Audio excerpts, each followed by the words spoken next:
Hello friends, this is Hedda. Welcome back to my channel and welcome to my very dark living room. It is currently the darkest day of the year and so there's not much light to go around. Anyway, today I'm gonna show you my 2026 bullet journal setup. This is something that I look forward to every year. I think it's so fun. Behind me you can see all of my previous journals. All of these are bullet journals and reading journals, and I have quite a lot, so I've set up many. And every time I try to do something slightly different while still keeping the good parts, like the things that really work well for me. My 2025 journal is this one. This one is from Lila Journals. It's got this really adorable like teddy texture. It really reminds me of one of those 90s, early 2000s school diaries. I've been so happy with this one.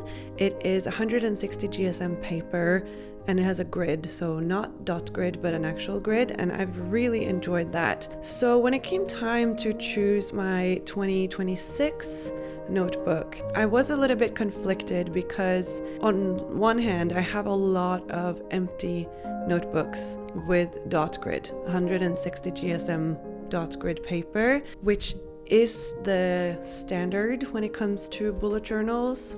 Like that is what you see the most. But the thing about me and my bullet journals is that I like to experiment with different things. That's why I have all of these notebooks in all kinds of shapes and sizes and paper. For example, Traveler's notebook sized 160 GSM dot grid paper. We've got Nuna. This is the Nuna M, I believe. I think it's like 120 GSM paper, dot grid, but with like a smaller dot grid. We've got this really big, like the B5 160 GSM dot grid. This one is from Notebook Therapy. I've got the timeless classic Traveler's Company Traveler's notebook with inserts. Love these. I've got this Tukti notebook, which is also really lovely. This is one of my favorites of all time, I think. But when it comes to cover design, which is very important to me when it comes to my new notebook, and also the paper pattern, like the grid or the dot grid, I do prefer a smaller grid than the standard 5mm. And so for my 2026 notebook, I decided to go with another Lila Journals notebook. She actually sent me this one for free, which was super nice of her. I was going to buy it anyway, actually, but she asked if I wanted it, and I'm not gonna say no to that. And this one is not only gorgeous, but it is a new challenge. Like, it has different paper. This is just the box, but inside is this beautiful notebook, and you can see like the light reflecting off the surface here of the design. It's really pretty. It's got this pretty spine, but you will notice that this is very slim. So if you compare it to my 2025 bullet journal, it is, I would say, at least half the thickness, probably a third of the thickness now that I've filled this, you know? And that is not because this one has fewer pages, it's because the paper is different. So this is TRP or Tomoe River paper. And this is what you see in the Hobonichi planners. Nicole Josephine also uses TRP in her planners, I believe. So it's very thin and very smooth. And it's said to be perfect for fountain pens. And I'm not really a fountain pen user. I have a couple of fountain pens, but it's not something that I go for regularly. So I actually think that this will be a really fun challenge. It will force me to think a little bit differently about how I journal. Obviously, like my regular markers and stamps will ghost through. There won't be much bleeding because of the coating, but I did a little test page here in the back with some of the markers and pens that I use regularly, and also stamps. These are two different inks, also Lila Journal stamps, by the way. And on the back side, you can see that the stamps are clearly showing through, and also all of the markers, pretty much all of them.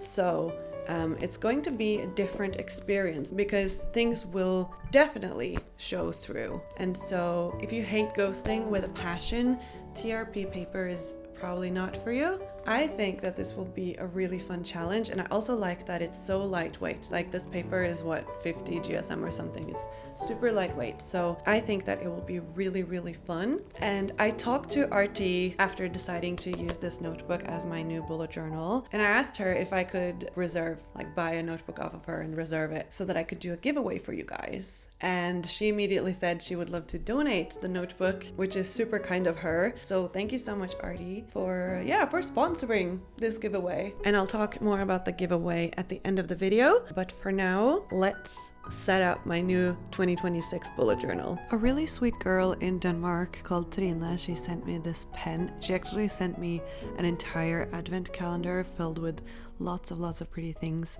and the color matches my notebook perfectly, so I think it's gonna be my go-to pen for 2026. I'll still be using my Muji gel pens, but you know, it's fun to have that one pen that you always use in your journal. At least I think so. So I just wrote my name here on the front page. And then the first spread I am making in this notebook is a cover page for 2026. I just think it's nice to start the year off with a little cover page that will kind of represent the year. And 2026 is the year of the horse. So I'm going for a horse theme here. I made an advent calendar this year for my shop, ikigaipapir.com. There's a link in the description box. And it was horse themed. This is something that I have never done before. Horses have always scared me. Like not real horses, they are lovely, but like drawing horses is really hard. And it's not an animal that I've drawn a lot, maybe at all. I've drawn lots of cats and fish and stuff like that, but never horses. So when I saw that 2026 was the year of the horse, and I've kind of been doing this for the previous advent calendars, like the first one I did was dragon themed because it was the year of the dragon, and then it was the year of the snake, so I did a snake themed advent calendar, and this time it was the year of the horse, so I just had to go for it. And it's been a lot of fun. I actually really enjoyed it. I've looked at so many pictures and videos of horses to see how their body moves. And to be honest, I don't know if I've nailed it yet, but I did my best. And I think that the advent calendar turned out great. Not only did I do horses, but I did kind of the phases of the day as a second theme. So I have a morning horse, a day horse, a twilight horse, and a midnight horse. And so there's one sticker sheet for each, and then a lot of the colors that I used for like the square stickers and the washi tapes is all based on these horses. So it started out with the main color scheme being different shades of purple, and then it kind of evolved to also include a little bit of pink, a little bit of yellow, a little bit of orange, just to kind of get all the different shades of the sky throughout the day. And I think that it's one of the more adventurous themes I've done, and it's also very complex. To spice it up a little bit, the twilight horse is a unicorn and the morning horse is a Pegasus, so it has wings. And I decided to use the Pegasus for the cover page, and so it has a lot more orange and pinks and stuff like that. But I'll be using all of the horses in this setup, so you'll see all of them.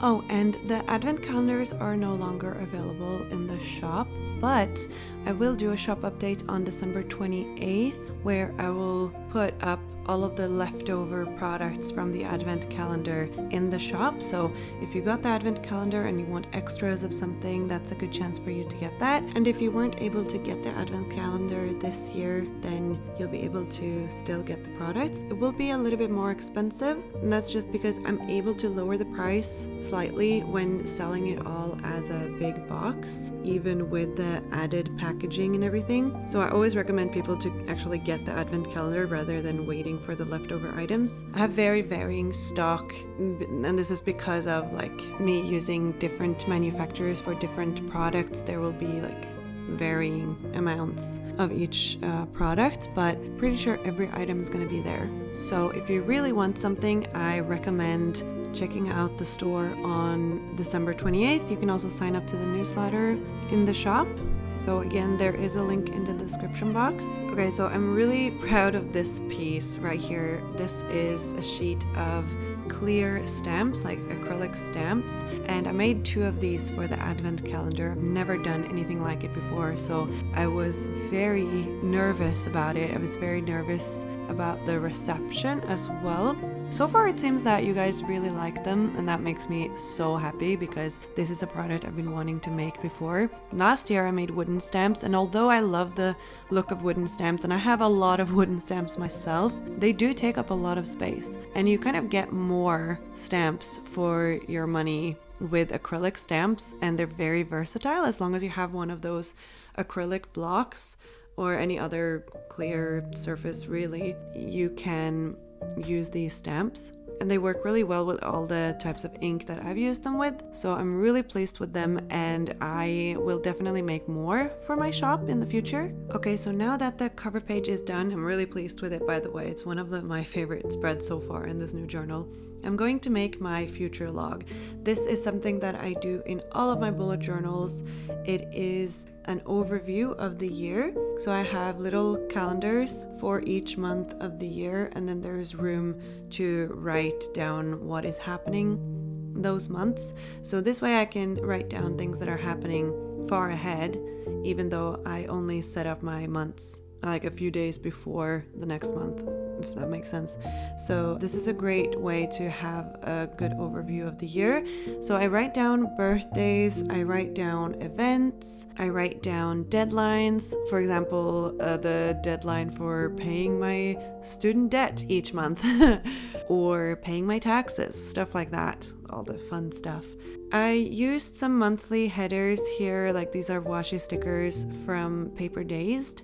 They have this gold foil. I think they're really pretty, and because they are washi stickers, they look almost invisible, like there's no white edge around the stickers on the paper. So super pretty. What I did notice is that this paper, it takes a lot longer for the ink to dry because of the coating. Usually with the dot grid paper and also the grid paper in my 2025 notebook, the paper is uncoated, and so it kind of, the paper absorbs more of the ink quicker.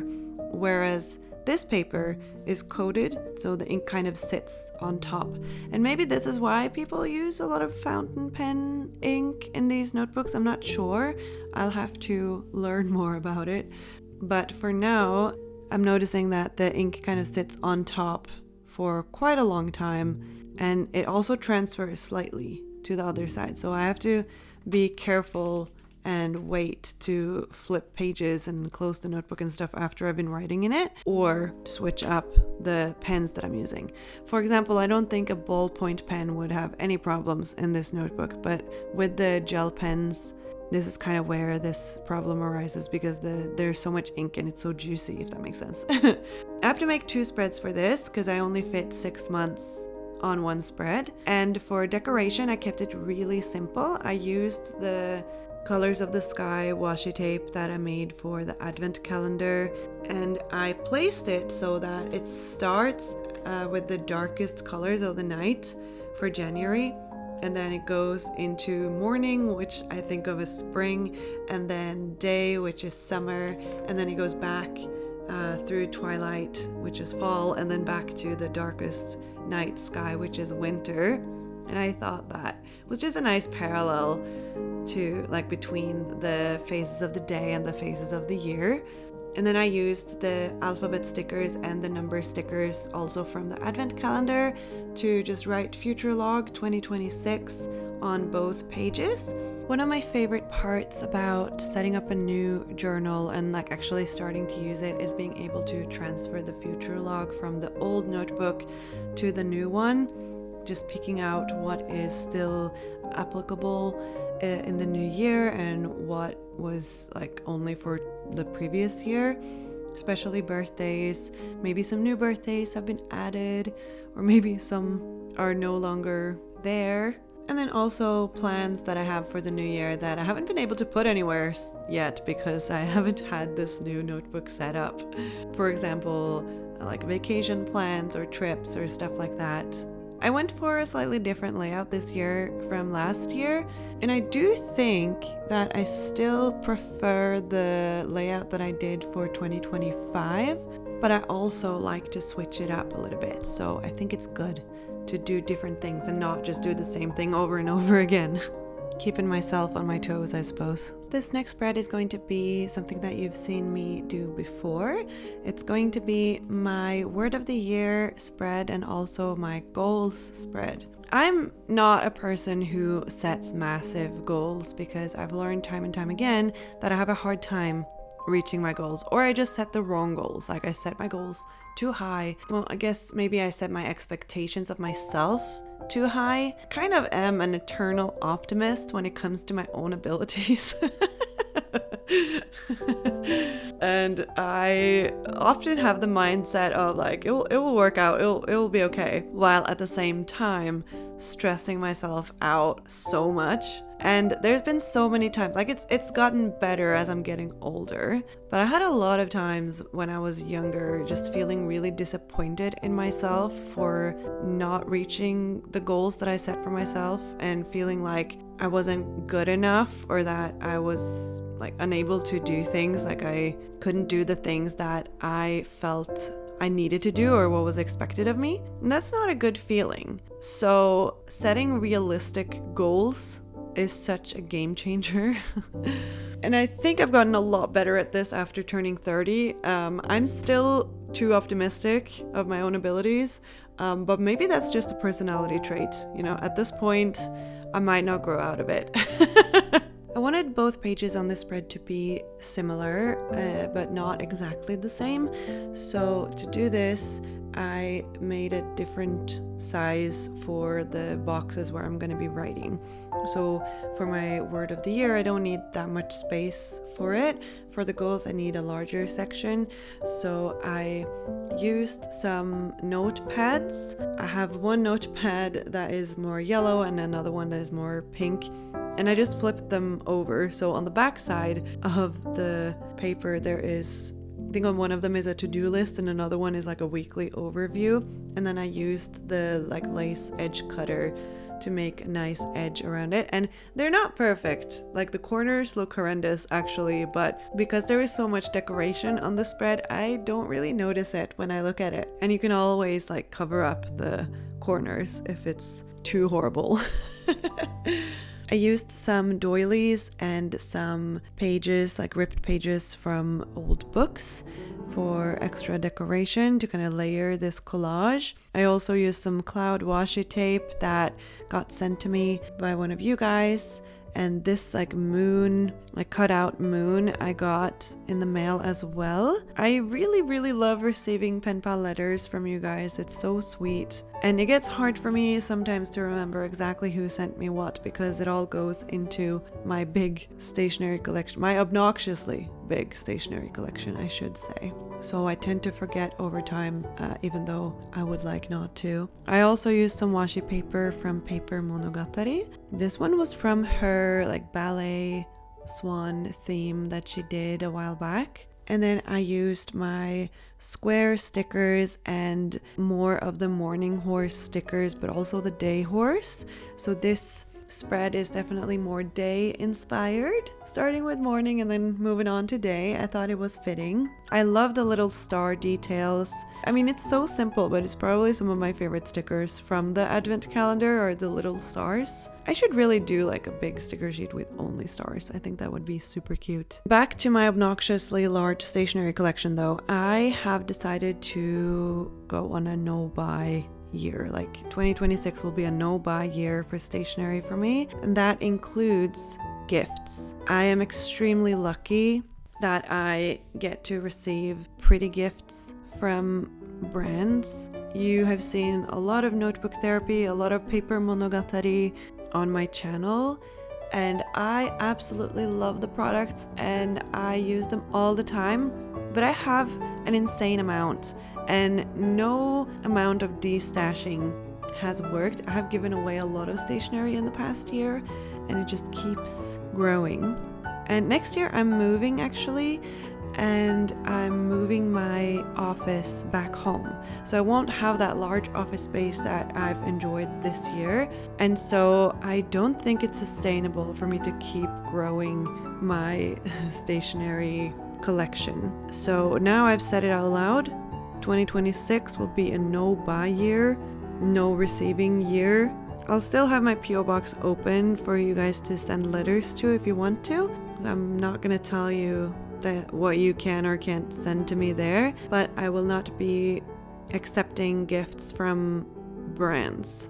And I think that this is a really scary thing to do, because by doing that, I'm immediately excluding myself from brand deals like sponsored videos and stuff like that. So it is a little bit scary. And I'm not really sure how to navigate that yet. Although in 2025, I didn't do that many sponsored videos anyway, so it might not make that big of a difference. I'm not sure yet, so we'll see how that goes.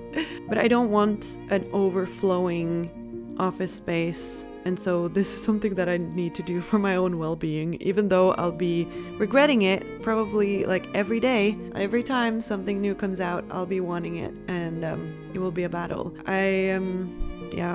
It'll be hard.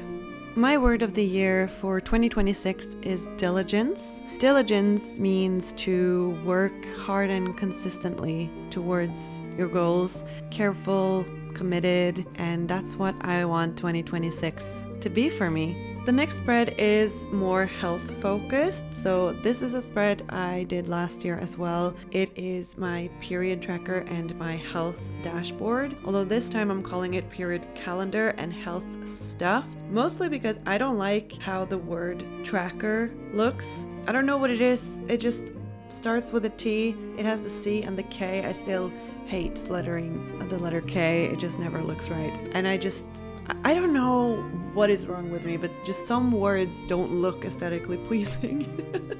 And calendar looks very pretty. Tracker does not. I don't know if you agree.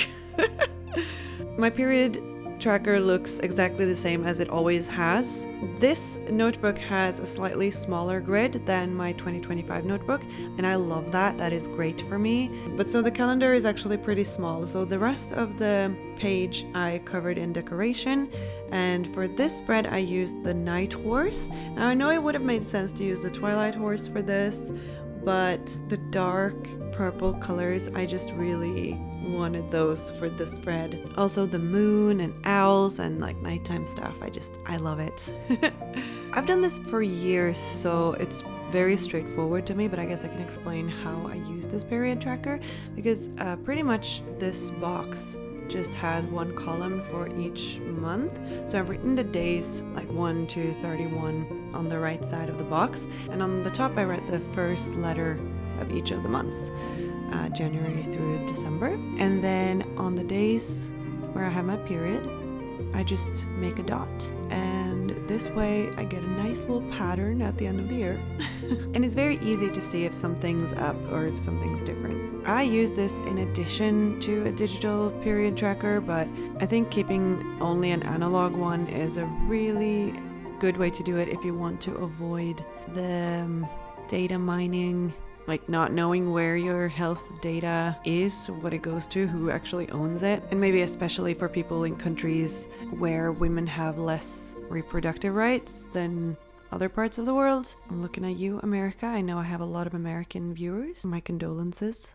My health dashboard is really just somewhere for me to keep the information about my, like, the health professionals that I see semi-regularly, and a place for me to write down my appointments and the reason why I was there.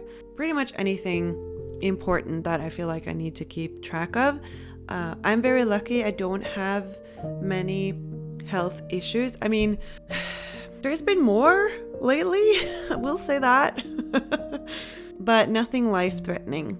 So you know, I have my GP, my gynecologist, my dentist, stuff like that, and also like a physiotherapist. And so the little boxes on the right side of the spread is for that information, like my doctors and their info, names and phone numbers and stuff like that, just for me to have them all in one place. And then the large box is for appointments. And so this way it's really easy for me to just flip back to this page, like when was I last there? What was the reason? What was the conclusion? Stuff like that. And you know, it's not very big. There's not room for that many things, but I don't go to the doctor very often because I don't really need to. So like I go to the dentist once a year and gynecologist once a year. So it's like not that big of a deal. Okay, so this next spread is where I really realized that the ghosting might become a problem because I had used an ink pad to stamp the boxes on the previous page and they were so visible. Like it's almost as if I stamped them on this page as well. I could probably have used them on this page as well, you know, without stamping over them. But on this spread, I originally wanted to do a timeline for my shop. I ended up making that later and I filmed a little reel, so that will be up at a later point as like a short form video. But on this spread instead, I did kind of a brainstorming spread with content ideas and theme ideas. So on the left side, I'll have content ideas. And this is mostly for like Instagram, for the short form content or photos or stuff like that. Because my YouTube is pretty straightforward. I know what I need to do. And what I need to do is make more reading journal videos. You guys have made that abundantly clear. And you guys, they are coming. It's not that I don't want to make them, it's just that I haven't had time. But yeah, so on this spread, I decided to make it more Twilight horse themed. And the left side is definitely a lot darker, but the right side is more Twilight colored, I guess, if that makes sense. I used one of the Artex acrylic markers for the title because I wanted to use white since the paper, like the notepad paper, is pretty dark. I don't know who made this notepad paper because I received it in a pen pal letter and it doesn't say anywhere on it where it's from, but it's really cute. And I actually have a lot of sheets from notepads from here and there that I would like to use more of. And I think that with this notebook having such thin paper, it might be a golden opportunity for me to use more of that because I'll probably be gluing in a lot of stuff in this notebook. I think that this is going to be great for collaging and it's going to get thicker and chunkier just like my other notebooks, but because the paper is so much lighter, like a third of the weight, it's not gonna get super heavy. It's not gonna feel like a brick at the end of the year, and that's gonna be really nice. And then on the right side, I used a purple fine liner to make a rectangle that is roughly the same size as the content ideas notepad paper. And then instead of layering things behind it like I did on the content ideas, I'm layering things in the front. So here again, I used some washi paper from Paper Monogatari, and then I used my own washi tape from Ikigai Papier, and also Twilight Horse stickers. I love the unicorn. I think it's so cute. Although I have to say that every time I say Twilight, I just think of Edward Cullen. It's just ingrained in me. It's like part of my DNA at this point, growing up as a teenager when the Twilight series came out. Anyway, this is the last spread that I'm setting up in this video. I might be making more yearly spreads, but for now, this is what I felt was necessary for the start of the year. Next step is to set up my January spreads, of course. My patrons already know what theme I'm gonna go with. It's not horse themed, actually. So now let's do a little flip through, and I'll also tell you about the giveaway in a sec. Thank you so much for watching. I really appreciate it. If you watched this video all the way to the end, put a tulip emoji in your comment to let me know. And now let's talk about the giveaway. It is open internationally, and the prize is one notebook of your choice from Leela Journals. Any notebook is up for grabs as long as it's from the new collection and that it's in stock. So you can pick the same one that I have, or you can pick a completely different one with different paper. It's all up to the winner. All you have to do to enter this giveaway is to subscribe to my channel and subscribe to Leela Journal's channel as well if you haven't already. She's amazing, so you're not going to regret that. Hit the thumbs up button on this video and write a comment telling me what you're most looking forward to in 2026. The winner will be picked at random. I will announce the winner over on my community tab here on YouTube, so be sure that you are subscribed and that you have notifications turned on, otherwise you might miss it. And because there is no messaging function on YouTube, if you are the winner, you will have to email me. So if you don't see it, I have to pick a new winner. So just be sure that you have notifications turned on, because it would be really sad to miss it. And that's all for now. I wish you all a wonderful 2026.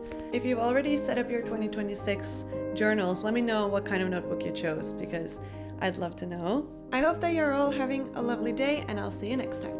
Bye!